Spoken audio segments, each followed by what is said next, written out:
Come closer. I want to tell you about a horse. Not the kind that runs through fields or carries kings to battle. No, this one was carved from wood and hollow as a promise. This one destroyed the greatest city the world had ever known. Let me take you there, to that final night when Troy burned and the age of heroes died with it. Picture it standing there in the flickering torchlight, 30 feet of polished wood, carved like a stallion rearing on his hind legs. The craftsmen had worked with love, every plank fitted perfectly, every joint sealed tight. Its eyes were painted gold, and in the dancing shadows of the great square, those eyes seemed almost alive. The Trojans had dragged it through their gates that morning with ropes thick as a man's arm, singing hymns to Athena as they pulled. Children ran alongside, laughing, reaching up to touch the smooth flanks. Victory, they thought. Finally, victory. But here is the question that haunts every telling of this tale. What makes a people choose their own destruction? What makes them open their gates to the very thing that will destroy them?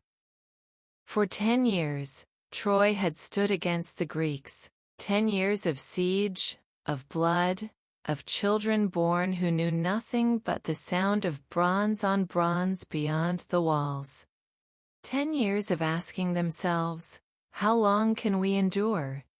How long before hope itself becomes our enemy? King Priam had aged decades in those 10 years. His hands shook when he lifted his wine cup, and his voice cracked when he spoke of his sons, so many sons lost to Greek spears.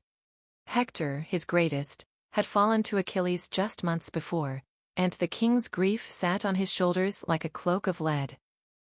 One more winter, he would whisper to his queen, Hecuba, in the dark hours before dawn. Can we survive one more winter? Cassandra, his daughter, paced the palace halls like a caged wolf, her prophetic visions driving her to the edge of madness. Death, she would cry, pointing at the horse. Death inside, death inside. But prophecy is a curse, to see the truth and have no one believe you. Troy in those days was still magnificent, even after a decade of war. Its walls rose 40 feet above the plain, built from stone so perfectly fitted that you could not slide a knife blade between them. The Scaean gate, tall enough for 6 horsemen to ride through abreast, was carved with lions and eagles, symbols of power that seemed to mock the Greek camps scattered across the windswept beach below. Inside the walls, life had adapted to siege.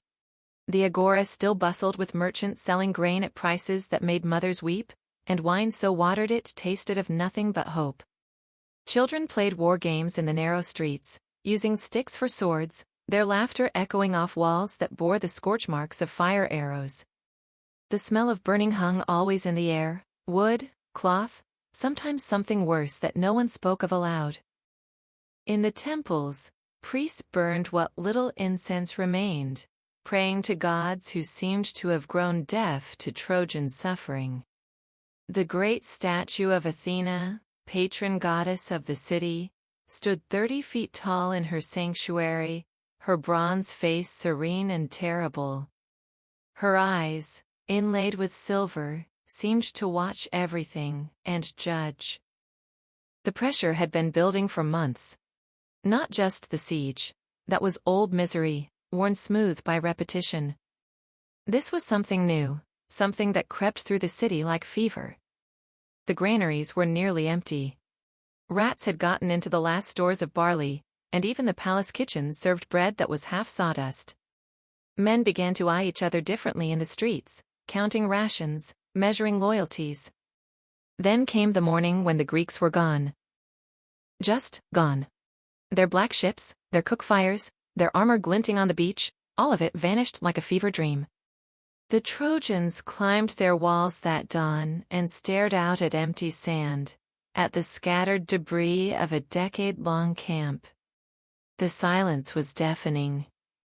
For 10 years, the Greek camp had been the fixed star of their existence, always there, always threatening. Now there was nothing but wind and the cry of seabirds. And the horse. standing alone on the plain like a monument to victory. The gates opened at midday. Not since the war began had those massive bronze doors swung wide, but on this day they groaned apart like the jaws of some ancient beast. People poured out, soldiers, merchants, children, grandmothers who had forgotten what lay beyond the walls. They ran across the plain like water released from a dam, shouting, weeping, dancing in the Greek ruins. But it was Laocoon, the priest of Poseidon, who spoke the words that should have saved them. "Trojans," he cried, his voice carrying across the crowd gathered around the horse. "Do you trust the Greeks even in their gifts? I fear the Greeks especially when they bear gifts." He hurled his spear at the horse's flank. The bronze point bit deep into the wood, and for just a moment, the hollow space inside rang like a bell. Some swear they heard voices from within, muffled, urgent, human. But the gods, it seemed, had chosen sides long ago. 2 serpents rose from the sea that very hour and crushed Laocoon and his sons to death before the horse's painted eyes. The crowd took this as a sign, punishment for doubting Athena's gift. They wrapped the horse in garlands and dragged it through the gates with songs of triumph. Inside the walls, they placed it in the great square before Athena's temple, where torches could illuminate its magnificent flanks through the night of celebration that was to come. But here is what the songs never tell you. The Greeks who crouched inside that wooden belly were terrified. Odysseus, the architect of this deception, had chosen only his bravest men for the task. 20 warriors pressed together in absolute darkness, trying not to breathe too loudly, trying not to think about what would happen if they were discovered. When Laocoon's spear struck the wood inches from Neoptolemus's head, the young warrior nearly cried out. Only Odysseus's iron grip on his arm kept him silent. They heard everything: the death of the priest, the songs, the celebration. They heard Trojan children playing around the horses' legs, their mothers calling them home for supper. They heard lovers whispering in the shadows, merchants haggling over wine, old men telling stories of the war that was finally over. What happened when the city slept and the warriors emerged is told in a dozen different ways, but the ending is always the same. Troy burned. By dawn, the walls that had stood for centuries were broken. The palaces where kings had ruled for generations lay in ruins. The temples where gods had been worshipped since the world was young smoldered like funeral pyres. Priam died at the altar of Zeus, cut down while seeking sanctuary. Hecuba was dragged away in chains, a queen-made slave. Cassandra, who had seen it all coming, was claimed as a prize by Agamemnon, her gift of prophecy now just another trophy of war. But perhaps the most terrible thing was how quickly Troy became story. Within a generation, bards were singing of its fall, poets shaping its destruction into verses that would outlive the stones themselves.